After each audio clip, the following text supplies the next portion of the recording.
have very severe ADHD. In fact, Really? the woman doing the diagnosis was just like, I don't really know how you've Really gotten to where you are. People who are racialized as black in English in the Irish language traditionally were called blue, Dinagurum. How different would everything be if we understood ourselves according to this planetary consciousness?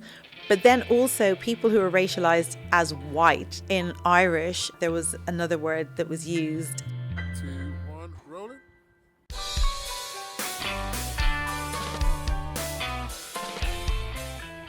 This is StoryCo, the podcast about the business of story and storytelling. I'm James Kirkham. Let's get into it.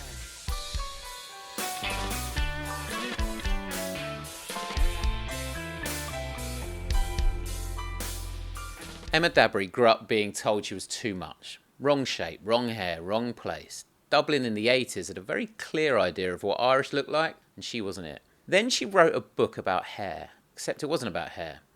It was about 6,000 years of African history, cosmology, and memory that the West had looked at, othered, and moved on. Her debut book, Don't Touch My Hair, came out in 2019, translated into 15 languages, and was adapted into a Channel 4 documentary that won a Cannes Lion. 2 more books followed. The argument across all 3 books is the same. Whoever names the thing decides what it is. Her job, book by book, is taking that pen back. Emma, we start each episode with 4 simple words. Tell me a story. Wow. Okay, so recently I was going through old family albums and I came across a photograph of my mum who's Irish. Both her parents are Irish, or white Irish people. But my Irish grandfather was worked for the British civil service in various colonies, what were then colonies, and the one that he was in when my mum was born was Trinidad and Tobago. So I found this picture of my Irish grandparents and all of their Irish and English friends on a beach in Tobago in the early 1950s with my mum, who's a toddler. And it's just such an interesting picture because it's all of these white colonialists in the Caribbean, and they are not even my distant forebears, but actually my mum and my grandparents. Yeah. But it's a very glamorous picture. Really? And it's also it speaks to an interesting and I guess little known history of the Irish in the Caribbean, which I don't think is a story, or there's multiple stories to that, but they're ones that are less well known. But it was also interesting when I posted it, the reaction from my mum, who hadn't seen... She's not even on Instagram, but obviously one of her spies saw that it had been posted and immediately called her, and then she immediately called me. But then for her, it unearthed actually quite a lot of dark memories, which she then shared with me. And I guess stuff that I kind of knew, but this was just a reminder. So yeah, it's just quite a complicated... I guess a quite complicated family history. There's a lot in there, isn't there? Yeah. So it's a very layered image. How do you feel about the same picture now? I think I already knew quite a lot about my family. It's interesting though. I actually don't know those grandparents because my grandmother in the picture, she died when she was 38 because she was an alcoholic and she died of liver cirrhosis. And then my grandfather was apparently not just kind of casually racist, but quite actively racist. Wow. Apparently, I never met him, which would maybe corroborate this. And so he was apparently very displeased with my mum marrying somebody from Nigeria. So they're my grandparents, but I didn't know them. I only know them from what I've heard about them and from these photographs that I have. And there are echoes and ripples. I mean, let's get into it. So you were a child in Dublin from Irish and Nigerian descent. I think you'd describe that Ireland, though, provides you something of an anchor these days, that Irish heritage, that background. Tell us a little bit about that. What was childhood like? Was it as expected? Yeah. Well, I don't know if it was as expected. I don't know what the expected thing would be, because I think I was quite an unusual proposition. I don't know if there was really a blueprint for it. But yeah, so I was born in Dublin, my mum being Irish, but with this her having been born in the Caribbean and there, I think until her early teens, although like her ethnicity is like, yeah, kind of fully Irish. So I was born there, and then, as I said, my dad was Nigerian. He was studying in Ireland, which was how my parents met. But he had by this stage decided that he didn't want to stay in Ireland anymore and that he wanted to go and study in the States. So I was born there, but we pretty much immediately moved to Atlanta, Georgia. So the deep south. And then we were there till I was 5, and then I came back to Ireland. And so while we'd been in America, my mum was really into like folk music, and she had just taught me like so many like traditional Irish songs and so much folk music and all of these like kind of like long, epic, really anti-imperialist poems. Wow. Which really like kind of informed like my consciousness and fueled my imagination. But I think I had this really romantic image of Ireland, even like from a really young age. And then we moved back there, and I was confronted immediately with this kind of like hostility and this being kind of go back to where you come from type of response. And so that really didn't kind of align with all of these songs and stories that I had heard, like kind of like about Ireland, and I guess like what my image of the country was.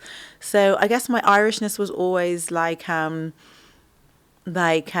contested, and I think some people's reaction to that would be to try and prove how Irish they were, but mine was more like, well, fuck this, like I'm not going to beg to be this thing. If you're saying that I'm not, then like I'm not, and I'm like grand. And I was just like, I'm just going to leave as soon as I can. So as soon as I finished school, I did leave.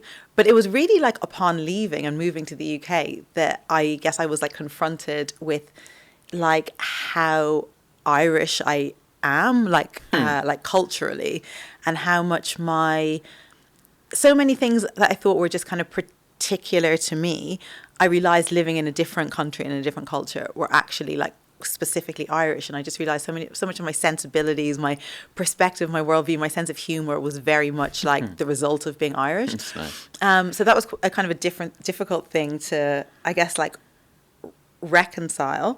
But yeah, I think over a process of years and lots of different things, I very much kind of rehabilitated my relationship like with my Irishness. And I do feel like distinctly culturally different to my kind of English and like British peers. And I do feel that in many ways, like my perspective on things and the positions that I write from are very much like rooted in the fact that I'm Irish. And I think when I was talking about Irishness being an anchor, I was thinking about, I guess, my attitude to certain institutions and conventions in this country where sometimes people I know surprise me with what they think. I think about like MVEs and OBEs and stuff, and how I would just never be able to accept one. Not that I've been offered. So it's quite easy to reject something that isn't actually being offered to you. I can't wait to reject my knighthood. Right. But I mean, I just know, not that I would ever accept one, but if I did, like, I feel like I couldn't go home. My gosh, that's so formative, isn't it? In feeling, I'm not surprised. The adjacencies, the cultural juxtapositions are very stark, aren't they? Yeah, they're really stark, and I don't think I've met many other people who've had such kind of like extremes of experience and kind of like cultural immersion. Also, it was interesting in that, like, when we were in Atlanta, my Nigerian grandparents were really wealthy, so we were kind of there under their patronage. So we had like a very salubrious So it's life. probably incredible. And then we moved to Ireland, and their patronage had finished for various reasons, and we were just in like a very, very, it was very culturally rich, but I would say it was very materially impoverished part of the city. I'm sure. And it was also in the height of like a heroin epidemic. So it was also, it couldn't have been more at odds with what I'd come from. When was this? This What was years? like the mid 80s. Got it. Yeah. Yes, there's a lot going on in There's a lot going on. in Ireland at the time, full stop. There's a hell of a lot that you are unpacking, which is perhaps therefore not surprising that led you to where you are. But just bridge me a little bit more. What led you to where you are? What was it? Were you already creative? Were you already writing and putting pen to paper? Did you have that natural outlet? Did you have the natural skill, basically? Was that always in you? Yeah, I mean, I was always reading. Right. From a really, really young age, I was like immersed in books. And I feel like, so my mum sold like secondhand clothes at a time where that was like, gosh, most of my friends' mothers didn't even, many of them just didn't even work. Sure. They were like housewives. Yeah. So I had like, by this stage, absent black father and a mum who sold secondhand clothes. Yeah. We were just like very odd. But now that sounds very cool. But as you're saying, that's It a very wasn't different game. perceived as cool at no. all. It is cool. And I I I agree. had an incredible wardrobe, but I was like ferocious. But there'll be a lot of young audience who know that it's a vintage and think, oh yeah, of course. And we're all doing that as side hustle. But that was not the game, flogging secondhand clothes. No. It was just like who would wear secondhand clothes? Yeah. Like your poor / weird smell. Like it was not something that had any social capital or currency. So for me, my mum, she didn't have much money, so I didn't go to nursery or anything. I would just go and wait for her to finish work. And there was like a bookshop that was in the same she worked in this Victorian arcade, and there was like a bookshop in there that I used to just sit in and wait for her to finish work after school. And read. How lovely. So I would just be in there all afternoon reading, and it didn't feel like I just really, really loved books, and I loved stories, and I actually read like a lot of black literature. I since found out that bookshop was actually this kind of radical bookshop. Yeah. And so it had like a lot of like Marxist literature. It had like a lot of queer literature. All these formative ingredients of your life are incredible. It's so accidental. Yeah, well, are they? I don't know. I love that. I love stuff like that. It now feels the most natural thing in the world. So you're sat there as a child on a daily basis, voraciously reading really disruptive kind of pieces of work. Yeah. It's great. Yeah. And I think that really, those ideas and characters that I encountered through reading, I think really kind of were one of the things that kind of set me on the path that I took. And what next? How did that turn into basically earning money from this whole thing, from your brilliance, from your smarts? So it's really interesting because I went to like 7 different schools. Wow. My relationship at school was, I guess not positive. Your relationship with school wasn't positive. You didn't love school time. I hated school, which is so like, I don't know if interesting is the word, but like I'm a really scholarly person. Like I really love reading, obviously. I also really love studying and like doing research. But I feel that school wasn't really about encouraging curiosity or being inquisitive, or it certainly didn't reward those things. It felt more, it was about just making us compliant and learning facts that I didn't care to learn by rote, rather than I guess like encouraging like critical thinking, or even like having capacity for critical thinking. But unfortunately, a lot of that still exists. I think that my son is 17 now, but being in comprehensive school system where you're basically sat in a chair for a period of time and learning in a didactic fashion, for a lot of people just doesn't work like that. Yeah. You have quite an allergic reaction to that. But 7 schools is a lot. It's a lot. It's a lot to go to maybe 2 or 3, but 7 is a lot. Did it feel disruptive to you? Yeah, it felt really disruptive. And I think like my whole childhood felt like really like unstable. So it felt, I guess it felt normal like at the time. It's only like looking back that I'm like, nothing felt like secure or stable or safe. Yeah. So yeah, I think going to that many schools and then like uprooting and like having to form like new friends, just not having that kind of consistency and like certainty that like, I think like a lot of other people I would have grown up with definitely had. And then, so basically I, like so many other people, have recently been diagnosed with ADHD, and like I have very severe ADHD. In fact, the Really? woman doing the diagnosis was just like, I don't really know how you've like Really? gotten to where you are, like undiagnosed and like just kind of raw dogging it basically. Raw dogging ADHD is not an expression I've heard. Yeah, I don't know if it's in the common parlance. But yeah, so I think in school as well, I was, I guess I would have like quite an ADHD profile. I was like very talkative, and I guess, yeah, that was, I guess, disruptive to my teachers. But I don't think I was like badly behaved beyond talking too much.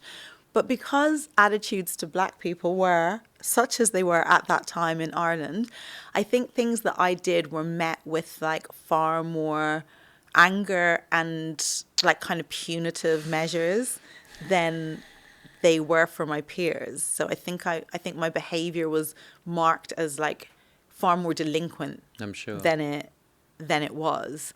And I think when I came to England and came to university and started doing my first degree, which was in African studies. So first of all, I was doing a subject that I was like very passionate about, which hadn't really been the case in school. Also, I think university like really suited me in that like you have lectures, but I don't know, it's like 5 to 7 hours a week or whatever, and then you just get to like read on your own. Yeah. So that actually works for me. I know that that lack of structure doesn't work for a lot of people. That really worked for me. And then also for the first time, I had people teaching me who didn't assume that I was just like kind of bad or disruptive. Yeah, I just had a completely different relationship to, I guess, to knowledge and to the people that were kind of disseminating it to me. So yeah, everything kind of changed. The freeform nature of it, I completely understand. Has the ADHD ever felt like a superpower without wanting to dumb it down? I think I'd be reluctant to call it a superpower. And I really struggle with like very basic things that a lot of people seem to be able to do without like any thought. Low up. I just do like life admin, Got it. like the stuff that like the infrastructure Yeah. of life that is Yeah. kind of like necessary for your life to like run smoothly. I'll have people that are like, oh my God, I just can't believe you can like write a book. And I'm like, well, I can't believe you can like look at a spreadsheet or like, I agree with you. pay a bill in a timely fashion.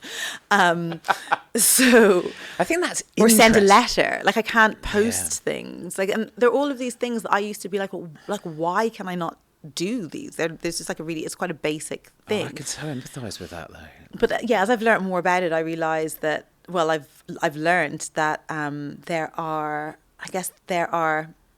the way people's brains work differently is that like the things that would motivate like a neurotypical person to just kind of do a basic procedural task, those things just aren't like sparking for me. So I like just don't have the motivation to do it. I couldn't So it's like, empathise more. I can't feel like I do need to get it. tested.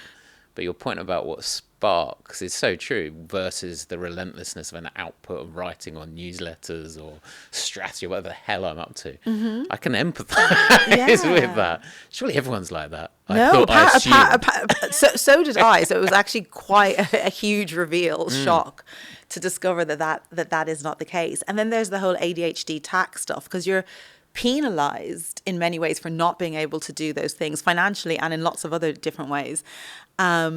So yeah, but what I will say is I really like the way that my mind works. That's good. The connections that I'm able to perceive between seemingly very disparate things and then the patterns that I can like discern very easily that other people don't seem to be able to see easily, but they are there, is like is exciting to me.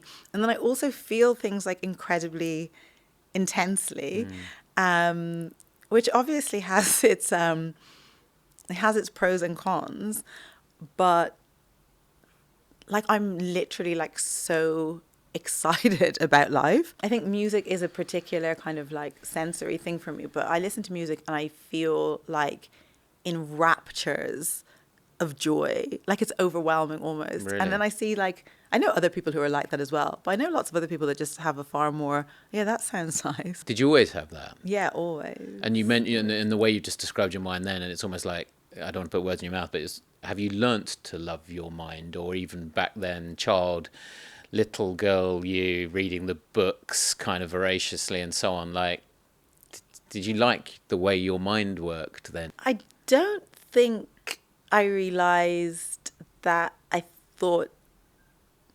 don't think I realized that I thought as differently to No. other, or I'd often be like kind of frustrated, or I definitely like feel like I knew I was like strange in certain ways, because I would, there's definitely things that I thought that I was like, let me not like divulge those things, because there's no, I don't think there's any framework or capacity for the people around me to like understand what I'm saying. Because I'd often have people say to me like, "Oh my God, like you're so brave. I can't believe you'd say that." And I'd be like, "What do you mean? It's just I'm not being brave. It's just true."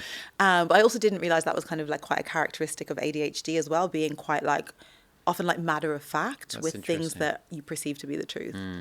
What about your empathy, your deep empathetic nature now? Do you see that as because it feels positive, but is it frustrating when you don't see enough of that perhaps in others? It's so interesting, because when I was growing up, and the people that I was quote unquote friends with were not people that I would actually like select to have any kind of companionship with, were I to have autonomy or choice. But they were generally people that like circumstantially I just found. Really? Yeah. It just happened to be about for that time thrust upon you. And I think it was only when I when I left home and I started to meet other people that I now realize were probably like all neurodivergent as well. But all of these people that I think, especially like in London, I think I met a lot of people that came from like other places and were like kind of weird where they came from. But then we all kind of like found each other. I feel like, kind of found each other like in London. And now, so that was like years ago, but I feel that everyone that I'm close to now is, I don't know, just like, I think most of them probably have ADHD, but I also just think are really like sensitive and like interesting people. So I feel like very like nourished by my friendships now, which I feel so grateful for, because I know what it's like to feel like very alienated in your so-called friendship groups as well. Does your work and your output help nourish it too? Now when you've got output and you've got your art, if you like, out in the world as it is, and there's a frequency to it, does that also find more tribe? Is that a good thing, basically? Do you find interesting people connect with you as a consequence of that? I really do, actually. And I feel like when you're in like alignment with what you are, I don't believe there's like a predetermined like fate that we have, but I do think there is probably like a path that each of us is like supposed to like follow. And I feel that like when you are in alignment with that, you start to like attract the things that you should have in your life. Yeah, I like that. And I want to get onto some of the work and your output, because you are always getting to, I guess, find something within you that's interesting to you, or a passion within you. So every time it's out there in the wider world in some way, shape or form, it's a window onto you and who you are. Tell us a little bit about Don't Touch My Hair, which is ostensibly about a single body part, a part of a body part, a braid, but it's actually dissecting 5,000-6,000 years of history. Give us a bit, for those who don't know, tell us a bit about that, because this is now award-winning. How did that start? It's so interesting now, because I didn't know that I had ADHD when I wrote that book. And I'm like, this is like an ADHD authored book. And people are like, it's meticulously researched and it's so like broad reaching. I'm just like, I was fronting. But so basically, if I had just written a book that was like solely like about hair and its maintenance, like I wouldn't have been able to sustain my own interest in that. I studied African studies, but then I went on to teach African studies, which I taught for like over a decade. So much of my work actually is about kind of like challenging the world as it is currently organized according to like these binaries, to like kind of Cartesian binaries. Explain So, what Cartesian binary yeah, is. so it's René Descartes, who was a very famous philosopher, who I feel like even if you don't know who, if you've never heard the name, you still live in a world that is like largely a legacy of his thinking. He wasn't the first person to kind of perceive the world according to to this kind of binary system, but he was like just deeply influential. And so yeah, it's like kind of understanding the world as in organized according to, divided according to these like oppositional binaries. So if you think about how we approach everything like man and woman, and like black and white and good and bad, and like everything is kind of like perceived in this binary way. And then lots of cultures that have their origins not in like kind of like Western philosophy, but like Eastern philosophies or African philosophies, actually have these non-dualistic ways of approaching reality, and have far more non-dualistic and holistic. So it's not actually divided into binaries in the same way.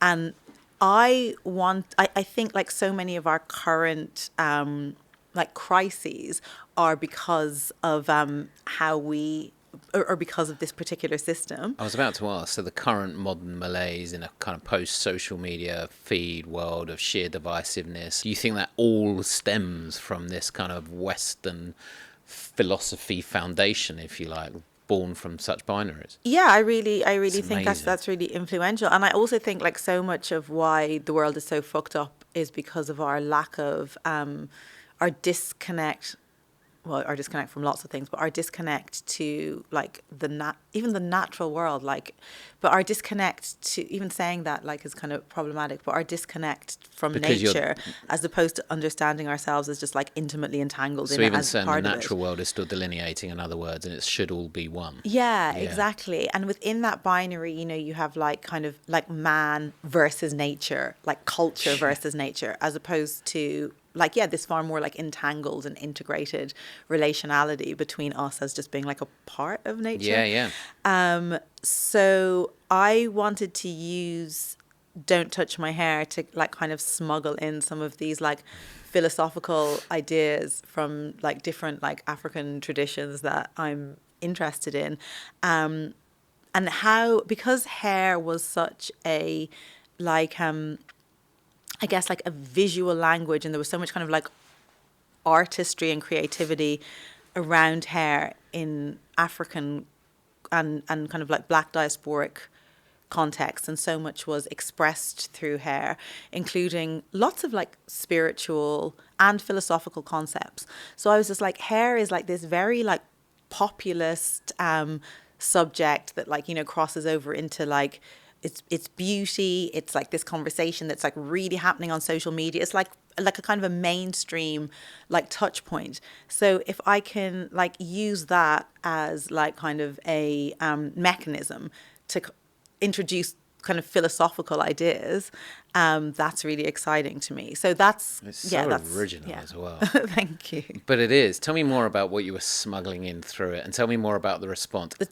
chapters that I like the most probably in it are, there's one that's on the nature of time. It's called Ain't Got the Time. I took the idea that like black hair in its natural state is too time consuming. So that's one of the reasons that people like chemically straighten it. And I was just like, how can you not, if something has been created by nature has seen evolution, nature has seen fit to create this thing in this way, how can there not be the time to do it? In what way are we organizing our time, and what purpose does that organization, who does that organization of time serve? So I was challenging the idea that it's too time consuming, and looking at the notion of something being too time consuming. What is it that we are supposed to be doing with our time? And from that, I used it to talk about like kind of pre-colonial African concepts and constructions of time, which are very different to Western post-industrial constructions of time, which are in service of capitalism and in service of the maximization of profit, rather than us living lives that are rich and rewarding. Did your relationship with time differ, having spent time dissecting and exploring and researching in the way that you did? however long it took to do a particular activity, it wasn't like, oh my God, this takes 2 hours. It was just like that activity. That's the time. That's the time. Nice. That's the time. And because your time is your own, it doesn't matter because it's not like you have a boss It feels very or you have to pay peaceful. rent. Yeah. And so the day is structured far more around like rhythms with nature and like the quality of light. And then the day was like, I was looking at like Yoruba, which is like my paternal ancestry, and then how the day was divided between like people actually like did a lot of like hard like labor. There's also in Yoruba culture like a big tradition of trade, and actually typically it was women that were traders, and they would travel like really like far distances to buy and sell like different products. But the day was just divided between like different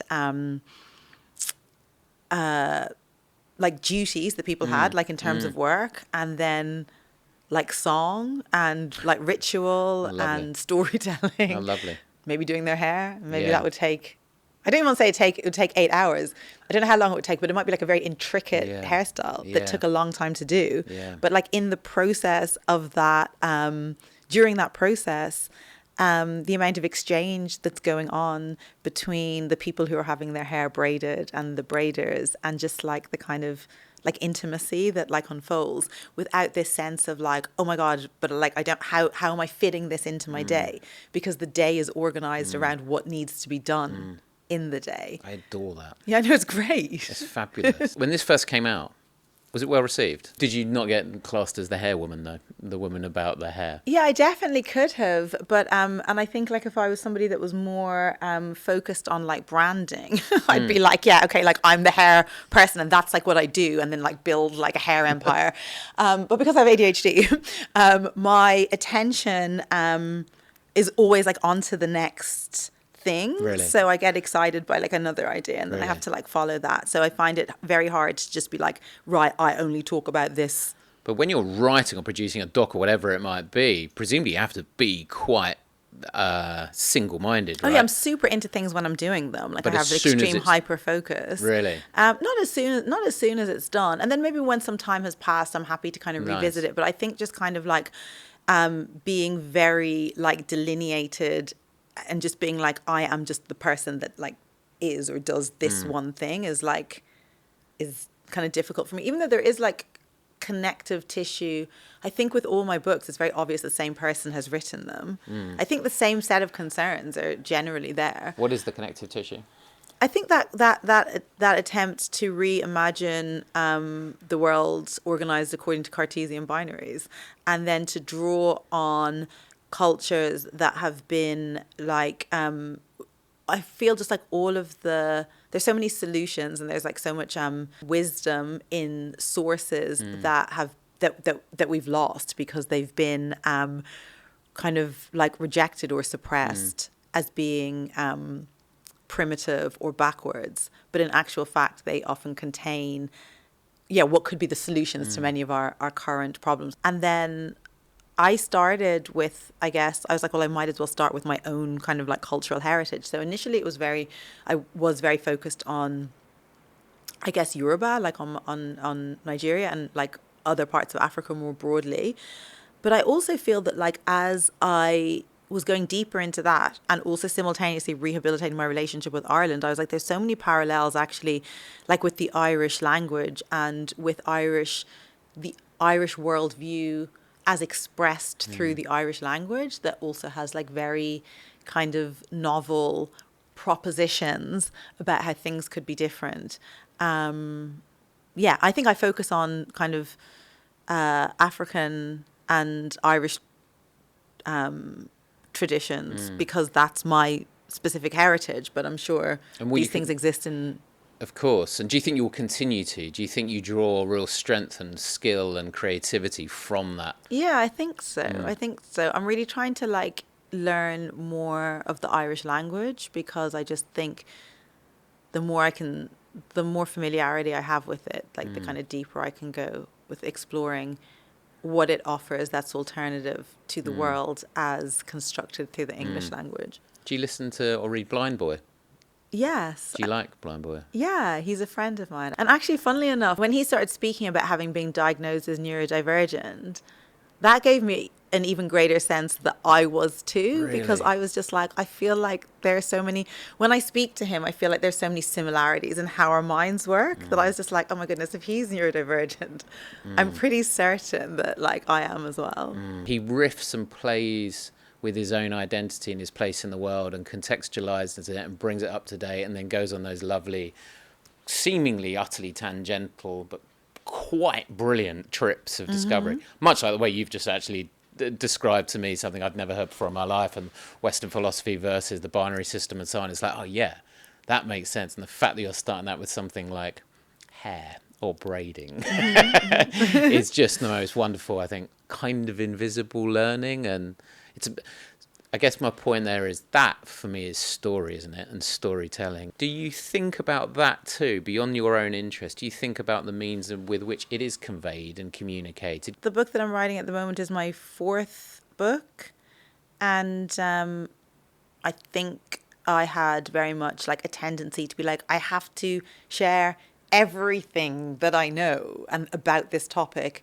And now I'm like, no, that can actually be overwhelming. And it's actually like about picking, selecting what is most likely to stay with people, and so they just don't become like overwhelmed by information. And I think that's part of like having kind of ADHD as well, like actually being able to like process like lots of information in a way that maybe is... We can't all do that. Yeah. So bearing in mind that, yeah, it can actually be more sometimes saying less can be slightly more effective. And tell me about other forms and formats too. What's Substack like for starters? Is it quite... Do you care about...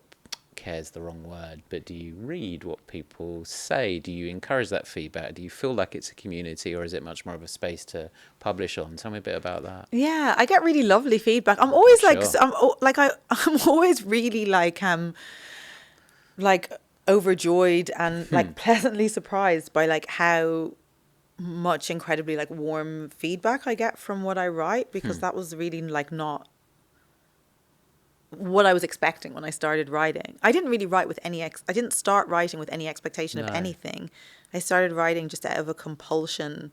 And how does an environment like Substack, which is an inherently social space, but it feels like a good version of social to me. But yeah, so the feedback's great. And do you treat it like a community in that way? Do you kind of test ideas out? Is it more a place to riff? Well, how do you use it? Yeah, I actually think that online writing, this is why Substack is actually like is great. And I think a lot of like something like Twitter, obviously, whatever it's called now. But even before it was bought out, it had already been like hijacked and was like just a really toxic space.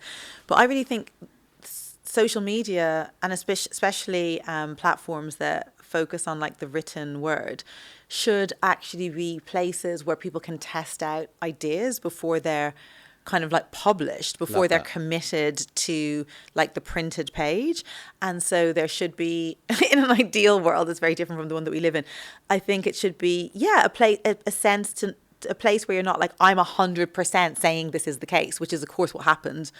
What absolutely what happened. But like, oh, how about this as an idea? What do people think? And then have like a back and forth about that. But that would be kind of taking social media as a far more neutral space than what it was. It was actually a space where it was kind of like we were deeply incentivized to actually be very binary and to be very antagonistic with each other. You were rewarded for that. So it couldn't be a space where you could, in good faith, test out ideas. It'd be like, you said this and now you must be destroyed. It's such a shame, because there was an early internet era that was different. I was saying this recently on something that I wrote, but people often go, hey, the 90s and the great big cultural movements before the internet started, which were true, and amazing gigs before phones, and, you know, right at the end of the decade. And then it's almost everyone flips to what is effectively social. But there was about a 5-year period that was unbelievably creative and experimental. Yeah, absolutely. And the early Twitter was a bit like that. That was interesting. I loved early Twitter. It was amazing. Yeah, it was wasn't great. There was only about 9 people on it, wasn't there? I always remember Mike Skinner from the streets followed me, and I was so happy. It felt like a club. And I know this, everyone says that, But it felt like then when it was being mentioned on telly, you'd go, oh my God, they've mentioned Twitter on the telly. But it was a terrific place, wasn't it? It really was. I connected with like so many interesting thinkers and stuff bet. like all over the world. And then I remember like I hadn't been on it very long, and like I remember like Spike Lee like retweeted something I said about like black film, and I was just like, oh my God, this is like, I was like, what? And then one of my first How cool is essays, that? yeah, no, it felt like a big deal at the time. Of Like now course. it's like, Yeah, but he's retweeting him every week. but it doesn't have the same impact when That's something like fair. that happens. Like it used to kind of have like a much stronger like effect. And then I remember Bell Hooks shared an essay that I wrote, like an early Awesome. essay that I wrote, and that had like a really big impact. Really? Yeah.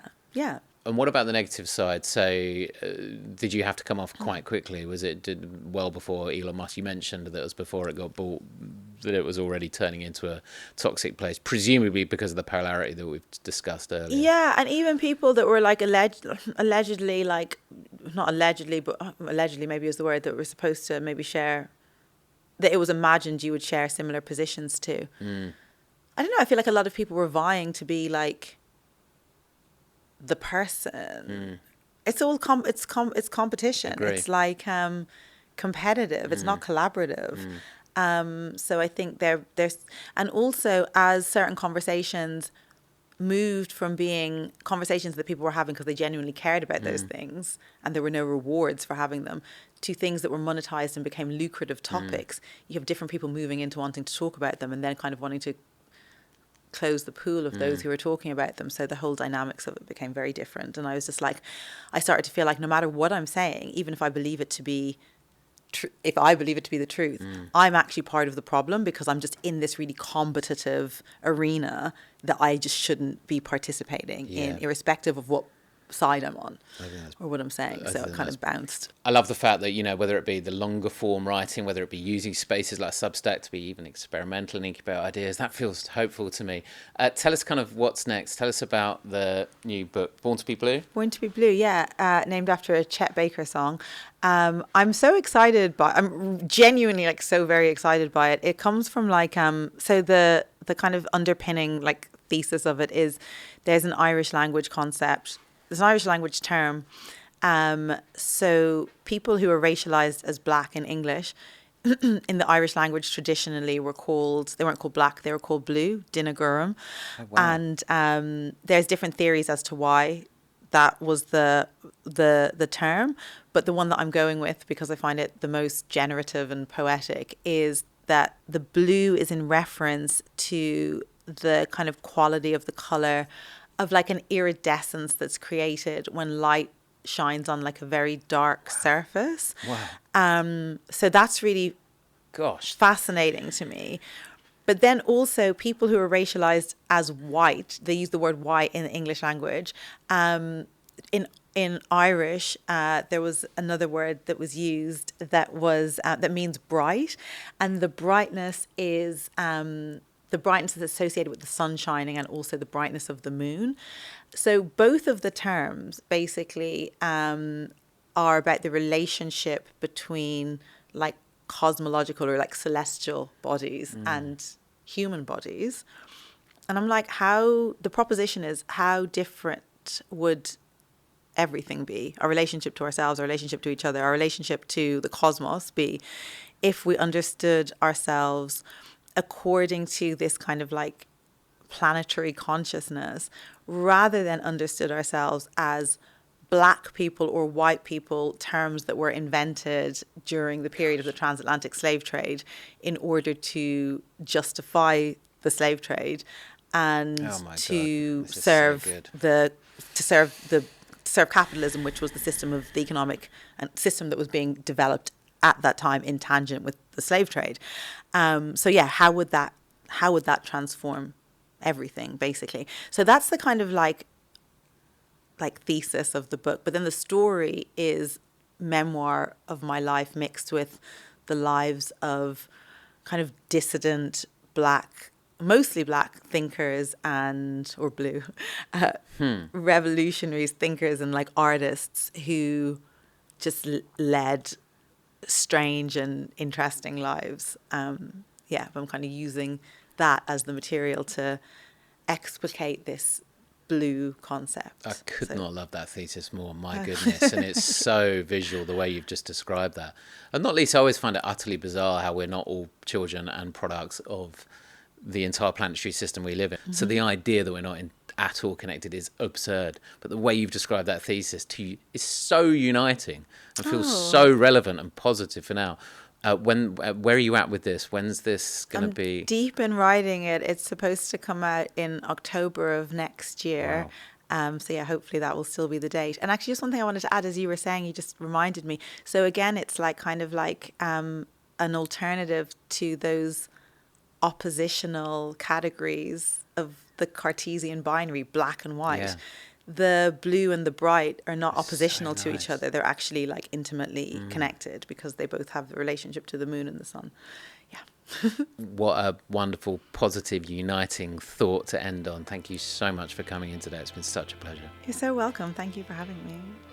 If you enjoyed this week's show, please follow us on Instagram at StoryCo Pod and subscribe on Spotify, YouTube, and wherever you get your podcasts. It really does help. StoryCo is a Telltale Industries production. It's recorded in Studio One at the brilliant TYX Studios here in King's Cross. Produced by Jago Lee, assistant produced by Nellie Batt, and it's edited by Emma Gifford. Special thanks to Craig Heptonstall, Jack Freegard, Tyler Newton, and Issa Gibson. I'm James Kirkham. This has been a masterclass in how storytelling pays in this modern media landscape. Go out, tell a story that matters, and we'll see you next week.